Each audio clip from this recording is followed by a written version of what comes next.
दोस्तों, मेरा नाम है कुमकुम बिनवाल। जिस तरह से वर्ल्ड कप फाइनल में टीम इंडिया हारी, उससे हर भारतीय का दिल टूटा है। लेकिन कुछ ऐसा इस बीच हुआ है दोस्तों, जिसने हैरानी पैदा कर दी, क्योंकि इससे पहले भी टीम इंडिया वर्ल्ड कप हारी है, लेकिन ऐसा पहले कभी भी नहीं हुआ कि देश के प्रधानमंत्री के लिए पनौती नाम सोशल मीडिया में ट्रेंड हो रहा हो।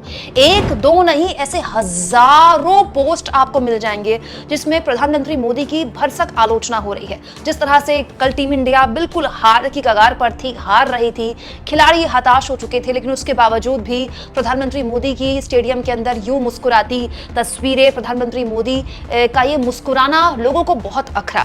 इसके अलावा आज तक की एक क्लिप सोशल मीडिया में जबरदस्त वायरल है, जिसमें हार के बाद फैन से रिपोर्टर बात कर रहा है और उस रिपोर्टर से फैन कहने लगता है कि वो एमपी से आ रहा है वोट डाल के। उसे लग रहा था कि वो पनौती है, लेकिन अब देखा कि पीएम मोदी खुद भी स्टेडियम में मौजूद है। और जैसे ही उस दर्शक ने ये बात बोली, आज तक ने आवाज नीची कर दी उस दर्शक की, लेकिन वो क्लिप सोशल मीडिया में जबरदस्त तरीके से वायरल हुई। दोस्तों, देश के प्रधानमंत्री होते हैं, पनौती नहीं। और इस तरह के शब्द प्रधानमंत्री के लिए अगर इस्तेमाल हो रहे हैं तो बहुत ही गलत हो रहे हैं, नहीं होने चाहिए।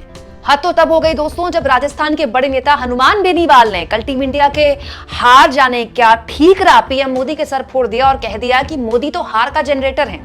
क्या रहा वर्ल्ड कप का? कितने विकेट गिर गए? वो तो मोदी गया होगा देखने, वो तो हरना ही था, वो तो हार का जनरेटर है। दोस्तों, इस बीच बीसीसीआई पर कई सवाल तब और उठने लगे जब खुद 83 के वर्ल्ड कप टीम के कैप्टन कपिल देव ने अपने मुंह से यह बात बोली कि बीसीसीआई ने इतने इंपॉर्टेंट इवेंट में, वर्ल्ड कप के फाइनल मुकाबले में उन्हें बुलाया ही नहीं। न केवल कपिल देव बल्कि महेंद्र सिंह धोनी भी इस इतने इंपॉर्टेंट सेरेमनी से गायब थे, उनको नहीं किसी ने देखा।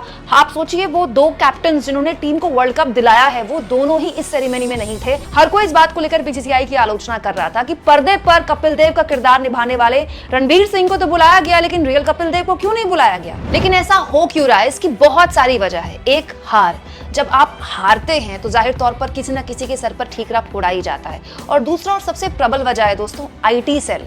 अब तक जो एक खास वर्ग का आईटी सेल है, बीजेपी का आईटी सेल है, उसने हमेशा दूसरे पक्ष के लोगों को, चाहे वो विपक्ष का कोई नेता हो या कोई ऐसा सेलिब्रिटी हो जो बीजेपी की विचारधारा के खिलाफ बोलता हो, उसे हमेशा ऐसे टारगेट किया है जैसे वो कोई देशद्रोही हो, राष्ट्रद्रोही हो या वो कोई पनौती हो। लेकिन एग्जैक्टली ऐसा ही दूसरे पक्ष के आईटी सेल ने किया जब प्रधानमंत्री मोदी स्टेडियम में आए। प्रधानमंत्री मोदी की स्टेडियम की मुस्कुराती तस्वीरों को बार बार पोस्ट किया गया, ये दिखाते हुए कि एक तरफ हमारे खिलाड़ियों के आंसू निकल रहे थे हार से और एक तरफ पीएम मोदी की चेहरे की मुस्कुराहट नहीं खत्म हो रही थी। दोस्तों, देश के प्रधानमंत्री अगर स्टेडियम आए होंगे तो इसी उम्मीद से आए होंगे कि देश ट्रॉफी जीते, टीम इंडिया ट्रॉफी जीते और हर क्रिकेट प्रेमी को अच्छा लगे, उसका दिन बन जाए ये खुशखबरी सुनकर। लेकिन ऐसा नहीं हुआ, टीम इंडिया हारी। और पीएम का उसके बाद यूं मुस्कुराना लोगों को इसलिए भी अखरा कि जब प्रधानमंत्री खुद भी जान रहे थे कि वो सेकेंड हाफ में टीम इंडिया को ज्वाइन करने आए हैं, टीम इंडिया को चेयर अप करने आए हैं, और वो देख रहे थे कि स्टेडियम बिल्कुल मायूस बैठा हुआ है,